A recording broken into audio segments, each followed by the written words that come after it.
Gusto mo ang throat transplant? Gano'n. Ano yung itsura ni Lua? Seryoso, ba't wala labas din ng ganyan? Ang goal along ni Bench. Mas gumagalaw pa kita sa yung ni Lua. Piling sila, sobrang coachy. Ano ba yan? Bakit ganyan niya magsasagot? Hindi kaya yung kailangan ko sagot. Sino ang meron ng buga? Kailangan ng fever real laughing sa pag-eliminate mo kay Sam. Actually, Apparently. Oo, nung mag-exit na ako, sige, uminom ka pa, sige.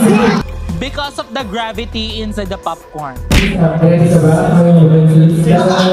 Kanya sis, subukan mo kung bigyan ng alak, makikita mo. sa buong season, Diba? Secret. O ano, siguro gusto ko mag-thank you na lang kay Arizona dahil yung pearl na nasa puwet ko galing sa kanya yun. Sasaya naman ko niyan. So, sige, go. Hindi niya alam, sisaya niya yung pearl mo.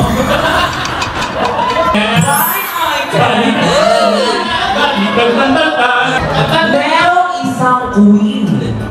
Sinik-iti. Sinikiti na queen na nasira.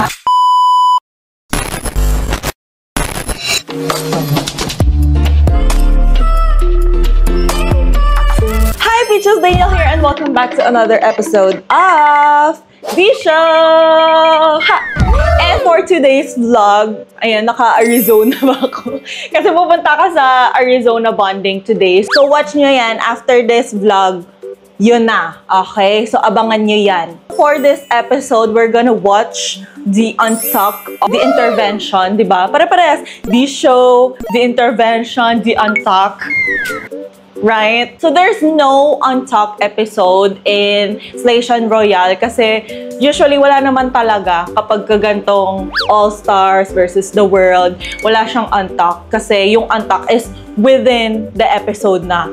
So, this time, magkakaroon ng Untuck sa The Intervention. So, doon natin malalaman lahat ng teas, behind-the-scenes stuff, and some blind items. I don't know if they're gonna say it. Sabi ni Kiana. So, abangan natin. So, before we start, don't forget to follow me on my social media accounts. And you're already here, girls. So, please subscribe and click the notification bell para updated kayo sa aking mga contents and uploads. Pares lang yun. And don't forget to comment down below your thoughts on the episode. If deserve ba ng top 2? Akin, yes, deserve. And deserve ba ni Something Wong mag-sashay away? Comment down below. And if bet niyo yung yung song. Ngayon, bet ko na siya. Noong una, ang tagal pa siyang nag-recall. Tagal pa siyang tumatak sa akin. Pero ngayon, I get it. Nagwa-vibe na ako doon. Slay kayo dyan, slay Sean. So wag na natin patagalin, let's go Untuck! and I'm saying divine, you say divine intervention. In 3, 2, 1, divine! Intervention! And now, we are here, like the live, sa napaka for the intervention on top. So, alright, so now this is the time where we will unpack, untuck, and spill the tea kung ano ba ang mga naganap sa napanood nating episode. Ayun na! Pagkain muna natin yung nangyari last week. A little birdie told me na kaya daw hindi si Madam Yoko yung nasa lipstick ay dahil meron daw hindi napakita sa edit. Meron daw nangyari something. Yes! Hindi naman something, no? Pero I just feel like kasi si Something Wong, May nangyari sa kanila ni Something.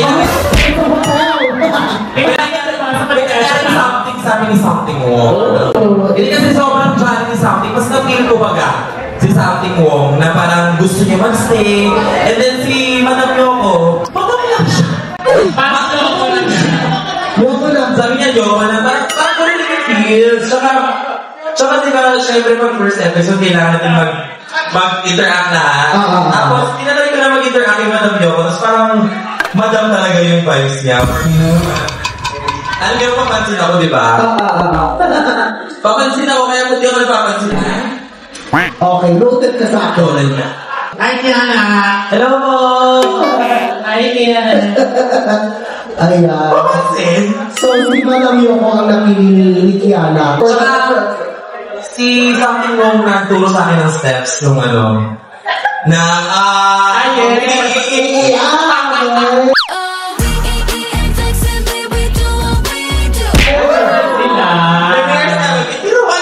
So, yun yung nangyari something. yun yung something. Something alyansa. Okay. Oh, why not? Like, kung yun ang decision ni Kiana din. Ang cute na concept to, Diba? Ang cute, diba? Gusto ko sino nag-isip nito. Si Mama Rubles mo. I'm willing.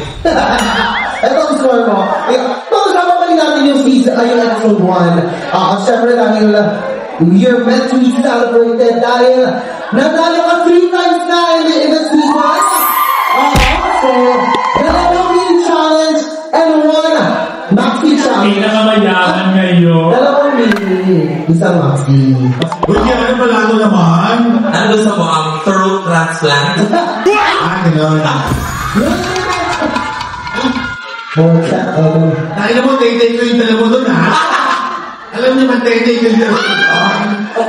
I'm so happy na panalo mo yung wrestling mo. Oo, guys, alam niyo ba na yung breastplate na gamit ko, kay Precious Paula na din yun. Actually, maraming tulong din talaga sa akin si Precious. Salamat, ma. Tsaka, nanalo din pala si Mama P ng ano, ng... Isuta ka. So, first ever Miss Yuta winner. Batch namin yung isuta. Okay. Sorry, ang tagal na sunod. Tangin na mo, ah. 96 pa yun, so pasensya na po lang na pressure. Anyway, congratulations for you win. Yes. For sure, mas marami mga abangan as the season goes by. So now, eto mag-usapan naman natin yung nangyari this episode. Team Pilipinas! Yes! Team Pinay! Sino ba nag-isip ng ano nyo? Yung name, Pinay. Si ano? Si Vinyas. Si Linyas yung una. Una talaga namin is, Noikies! Parang may Noikies. Pero hindi mo naman may mahilig sa piece, pero nice naman ka na. Kitang-kita sa Team Pilipinas yung dynamics, yung pagtutulong, yung pagkakaita. Ano naging strategy nito? Kasi bakit sa practice, sa rehearsal? Ito na nga. Siyempre mga ate ko na to. So, para bang lahat is, unity.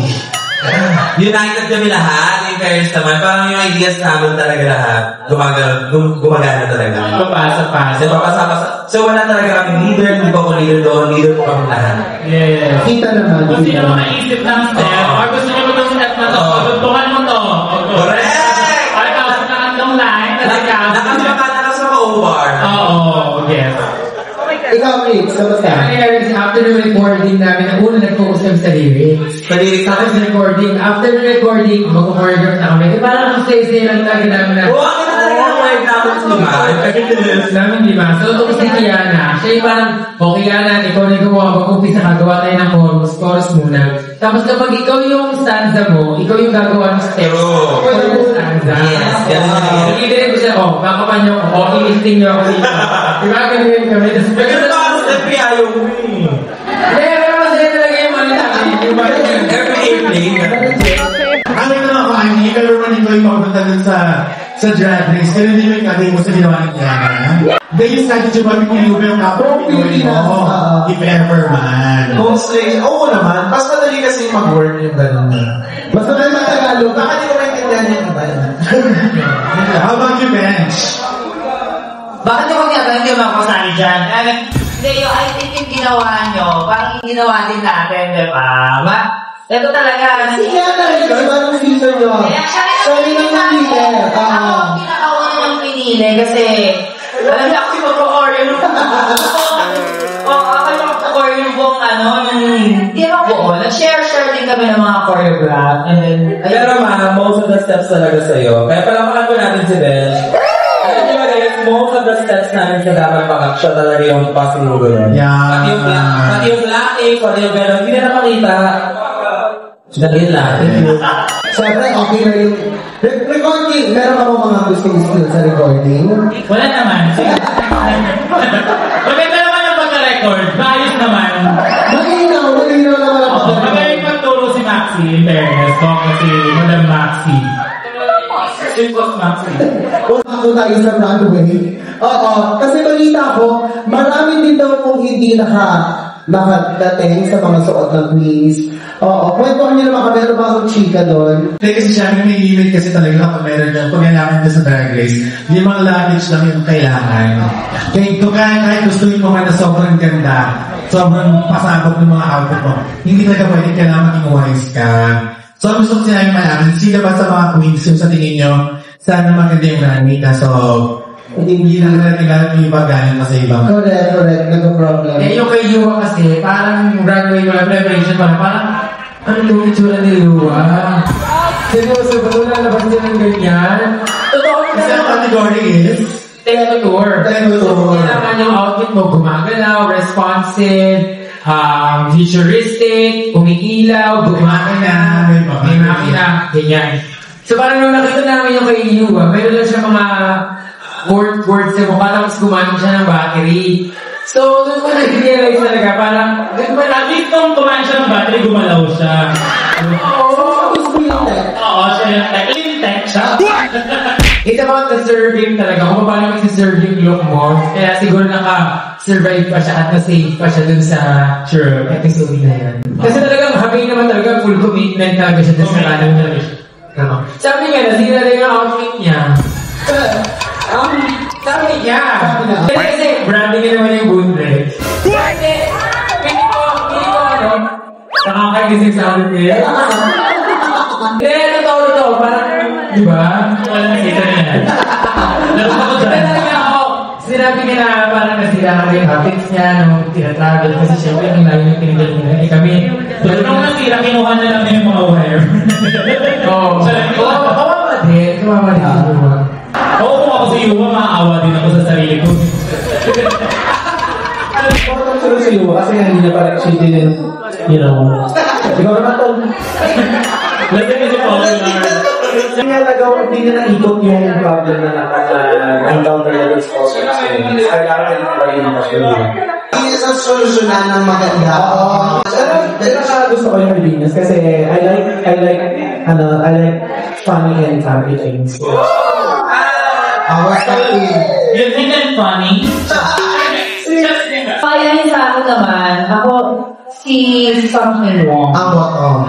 Hindi pa rin ko nakita gumagalaw din yung mga arms na, yung maganda sana kung medyo gumagalaw yung mga arms. Tsaka ang dati dadaan na hindi siya ba? Ayun. Ay, bakit? Hindi naman kasi ito lang, okay lang. Correct. Honest and straightforward. We love that. Ano ba yung bet mo? Ikaw na lang, gusto mo. Hindi, akin mo. Kasi group niya. Bias ko itong mga tayo. Lagi niyo yung sinasabi sa mga kapag nilalive ako. Sige yung mga bias. Thank you, Bench. Ako yung gusto kong runway is yung isang along ni Bench. Kasi gumagalaw din eh. Mas gumagalaw pa rin kita sa yung Yuwa.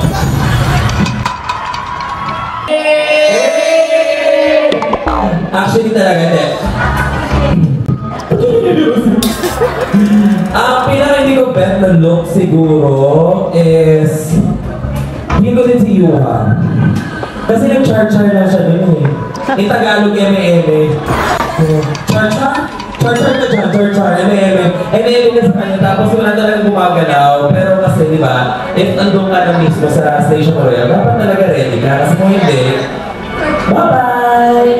Yun yung mangyayari. So, yun lang. Tapos, yung pinaka-bet ko din naman, oh my God! Si Maxi. Sa akin, dyan. Di ba ganda kasi yung look niya? Anyway, yung pinaka-bet ko din is para may, si Brigitte. Kasi yun yung style na kaya masuotin. As of now. Kasi pag ako yung nagsuot mo kay Venus, ay na-chapa doon. Pag ako sa Venus ko, in fairness. Nakita niyo ba ako nasa ng Pearl? Gusto niyo ba makita ngayon? Ang Pearl. yung top 2 ko ha, sa akin lang to, top 2 ko, Pretty Vinyas. Sa whole ano ngayon, whole challenge, sa whole maxi, and Ang challenge siya, top 2 ko sila dalawa. okay. Alright. Ako sa akin yung top 2 ko talaga si Vinyas at saka si Arizona kasi yung lyrics nila sobrang catchy. Kaya sobrang ganda yung lyrics nila talaga kasi simple, maikli, pero talagang Sis, wala pa tayo sa lyrics. Sa dalit muna po tayo. Hindi ko yung makasya. Tapos kung nag-graduate pa si Vinyas, talagang on-brand, camping, very Filipino, representing talagang Filipino Vinyas, diba? Kay Vinyas talaga yung episode yun. True. Agree. Congrats. Ikaw naman, Vinyas. Ako, alam nyo, willing naman talaga akong mag-bottom kay Ivory.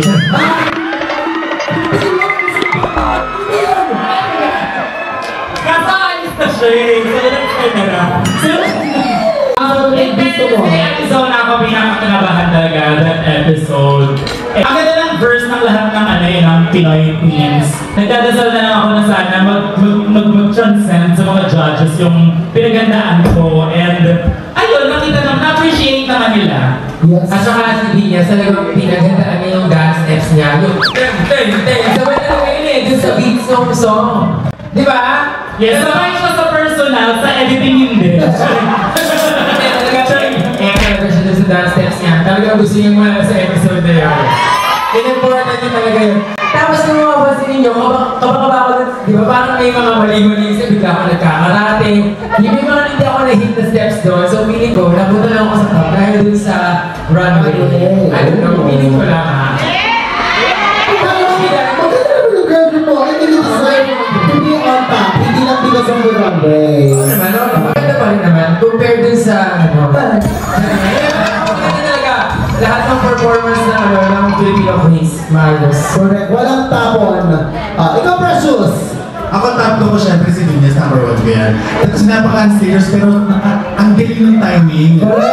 Kasi ang ganda-ganda rin yung mga patawa, alam mo yun? Parang sobrang Pinoy. Pinoy camp talaga siya. At ang top 2 ko, si Kiana. Bakit si Kiana? Ang ganda ng runway mo for me. Isa sa mga favorite ko yun. Tsaka ang galing mo din sa girl group. Pasabag, nagkawa ko rin yung Correct. On brand ka rin. yes, congratulations. Ito yung score. Thank you so much, Precious. Yung outfit ni Kiana, yung may pinakamalaking movement sa lahat ng mga outfits. So, I have to commend you for that. Nilapag ko yung mga bangus, scam na kami lahat eh. Kala namin yun eh. Pero Vinyas being Vinyas, hindi pa tayo tapos yan. Meron pa tayo na play. Dati may pakpak. Wala kayo, may pearl. Hindi ko alam. Normal lang for me. Sobrang madaming minds na nagtulong-tulong for that. And, a good thing na nag-work siya. And, nakakaba kasi hindi ko din alam yung mga dala ng mga ibang girls. Actually, doon ako pinakakagahan na look. Kasi, slight nakita naman na sa iba yung look na yun. Pero, ako yata yung pinakamaganda. Hindi ko alam. Agree. Fully realized look siya talaga. Pero, ayun, sinwerte lang din. Kasi minsan parang feeling mo prepared ka na, pero ang pangit pala sa TV. Pero ito, like, happy ako na. So, sino yung maganda sa TV bakit sa personal? Si Bernie.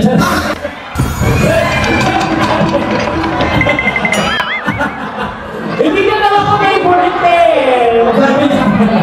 Okay. I love Bernie. Okay. Maganda si Bernie sa personal. Tinanong ni Mama Pao sa mga top and bottom queens kung sino ang pinaka-deserve or kung sino yung pinaka-weakest link Yes! ng grupo. Sino yung umilang pababa? Pinaka-pumila, umpisa natin yung Brigitte. Ako lang talaga mas nagot kasi ang tanong niyo pa kasi hindi nag-drag sa group. And nung buong experience namin, wala talaga nag-drag. Lahat kami nagtutulungan. Tapos kapag may nagbibida-bida, moment mo, bida-bida ka ngayon ha. Kunyari, kinakabahan si Arizona, magbilang tayo kasi importanteng magbilang. Kasi for her, dapat nagbibilang. So, okay, sige, magbilang daw tayo kasi kailangan ni Arizona magbilang, di ba? Tapos, wala yung sagot si Arizona. Yung kaibigan niya, syempre, parang nakakatampo naman na parang kailangan namin ng masustansyang sagot. Nag-iba yung tanong kaibigan niya. Hindi sila nag-drag down, di ba? Hindi. Nagalit si Mama Pao. Sabi ni Mama Pao, ano ba yan? Bakit ganyan kayo magsasagot? Hindi kayo yung kailangan ko sagot. Sino nga ang gano'n ng bula? Hindi ko kasi sabi na ng Mama, si Bernie na lang. Ganun siya. Do you stand by it? Si Bernie ba talaga ang biggest link? Smallest link na lang. Pero hindi naman, wala naman talaga nag-drag down kasi magaling din si Mama Bernie talaga, in fairness naman. At magaling lahat talaga, pero sinabi ni Mama Pao na kailangan sumagot. E ba kaya sabihin, okay, ayaw mo sumagot sa Shay Away. Bigla naman eh. Pero ang next day naman ay pagbalik, di ba? Na mag-unpack, sinabi naman doon yung kung paano nangyari. At naiintindihan naman ni Bernie. Yeah. And right after the main stage, pumasok tayo ng Untalk. Kamusta ang energy sa Untalk? Dahil main stage parang hindi maganda yung energy nila, yung international queens eh. Parang may tension eh. Uy, alam mo, heartbroken talaga si Something Wong yun. Diba? Heartbroken talaga siya kasi syempre, may nagkagdag ng mga ka-team mo. Kasi pwede naman siyang isalba, parang kahirapan na lang yung judges kung sino tatanggalin or kung sino iboboto. Nakabalik na kami lahat, kaya hinihintay namin si Something Wong kasi parang ewan ko kung nagka-moment siya sa bago pumasok ng top. There's something Well, let's be nice and be kind to Something Wong. I-cheer natin siya kahit pinalilinit siya. Yes. Pero may Peter ako, if ever may ko yung magtatap sa episode, sino nga yung minute mo? Something more. Be nice to something more. O in fairness naman dun sa mga dami yung mas maraming may ginawa dun sa girl group challenge. Napili ko na mas maraming effort na ginawa sa Something Wong. Kasi nag-leader talaga siya. Actually guys, 9 times nila inulit yung... Oh, ito to ba? Nga, 9 times! Inulit nila yung choreo nila. Chorus. 9 na palit. 9 na palit.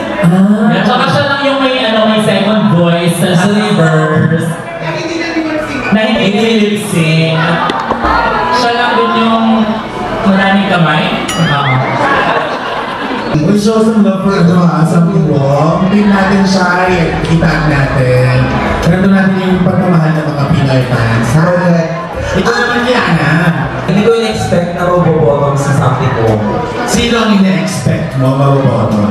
Siguro kasi... Okay lang yan. Opinion mo naman din. Yeah, opinion ko to. Si Yuha. And?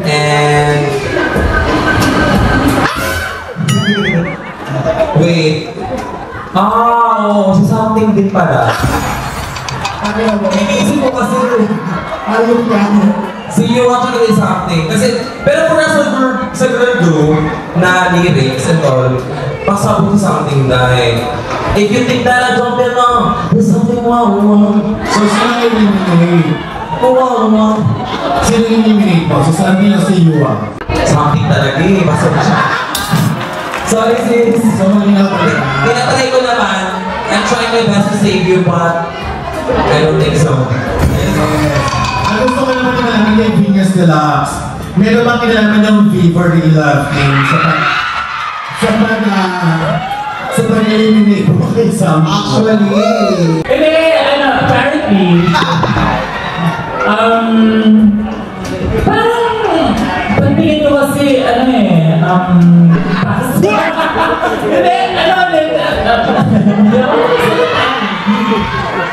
something umuwi that time kasi nakadalawang bottom na siya. And yun yung gusto kong itatak dun sa competition kasi umpisa pa lang, kapag tinanggal ko yung wala pang bottom, di ba parang may win ako, parang mabottom ako next week, tanggalin din ako na itong mga to. Hindi, dapat fair and square. So, I think na umpisahan naman na fair ang competition. Tingnan natin sa mga susunod na kabanata. So, ang tanong, willing ka bang i-bottom si Ivory? Sa susunod na kabanata. Abangan natin. and you mentioned that ang track record talaga ang panghahawakan mo. Ang tanong until the end of the season, kaya okay, malalaman natin yan. Gusto mo sagutin na natin ngayon. Ikaw, Briggs, how do you feel na makikita first time sa season mag-lip-sync ang iyong sister na si Venus. Oy, alam mo, kung makikita dito sa video, masaya ako na naman. Ay, is! Di ba kaya ako sa pagkita, parang katulad ng episode, ng season, basta ng episode ng season na nag-lip-sync siya. Oo, nung mag-lip-sync na ako, sige, uminom ka pa, sige. Because of the gravity inside the popcorn. Sige, masakit pa, hindi ba? Uminom ka pa. Oo, kaya kaya po siya rin ako this time. My sister na guys sa kosher. Kasi may ito pa kanya, parang hindi ka lang nilagay sa ito. Pero ngayon, di ba? Sis, ready ka ba? So, may mga advice siya sa akin. Sabi ko lang sa kanya, sis, subukan mo akong bigyan ng alak, makikita mo. Hindi ako uminom. Hindi uminom si Nina. Sa buong season, Di ba? Secret. Okay, secret. gusto ko naman lang makakita ng unhinged na Venus Deluxe. Abangan natin yan. Alright, this time, syempre, gusto naman namin makarinig, meron ba kayong mga mga chismis sa naganap na episode na ito, na mga hindi namin napanood. Ako siguro gusto ko mag-thank you na lang kay Arizona dahil yung pearl na nasa puwet ko galing sa kanya yun. Sasaya naman ako niyan. So, sige, go. Hindi niya alam, sisaya niya yung pearl mo. May item na lang. Segment plan item.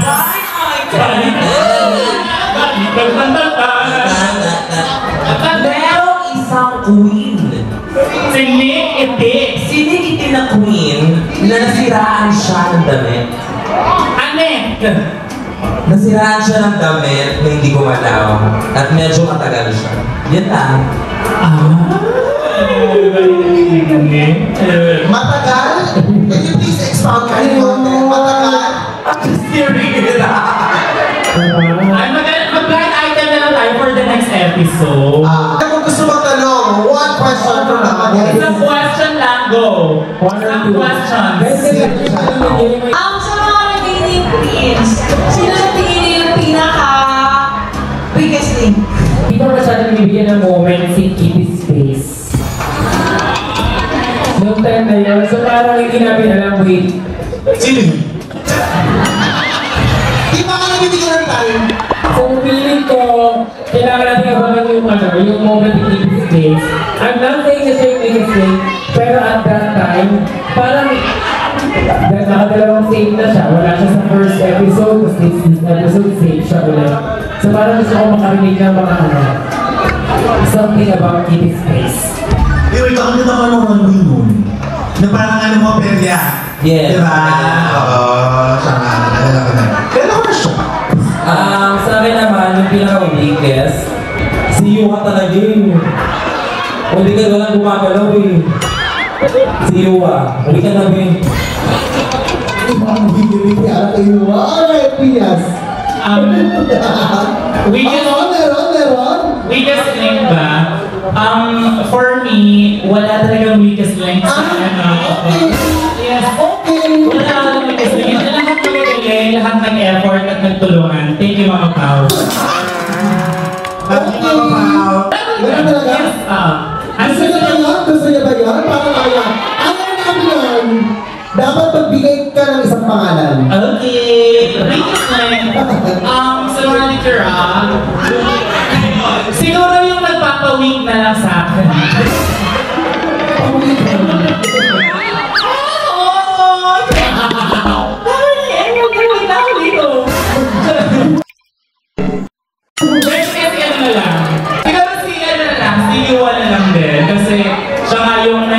Nagpakita ng mga biggest link.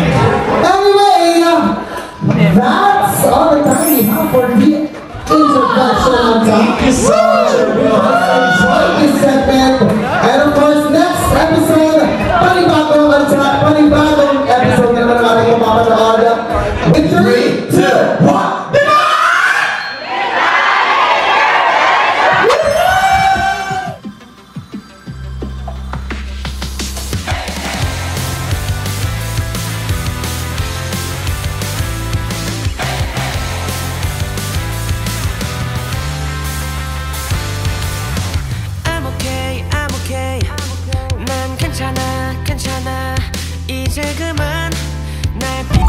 guys, tapos na ang ating The Untalked episode. Comment down below if you guys like it or may mga bagay na ngayon nyo lang nalaman na interesting. Ako, ang dami, habang nag-edit, ang dami kong nalaman. Interesting din yung sinabi ni Vinyas na galing pala kay Arizona yung pearl na nasa puwet niya. Pasabog. And hindi alam ni Ari na sa puwet ilalagay yung pearl niya. Mas pasabog yun, diba? So gusto ko yung interaction na yun kasi syempre as a Danny Deluxe girly and Brandy girly, I love that kind of interaction. I'm just waiting for a show na magkasama sila. Though meron naman ng iba, pero gusto ko yung like silang dalawa lang. Bulong sa Arizona bonding. Anyways, so yun, thank you so much for watching. And please don't forget to subscribe and follow me on my social media accounts. And thank you so much for watching. Kamsahamnida. Annyeong. Pew!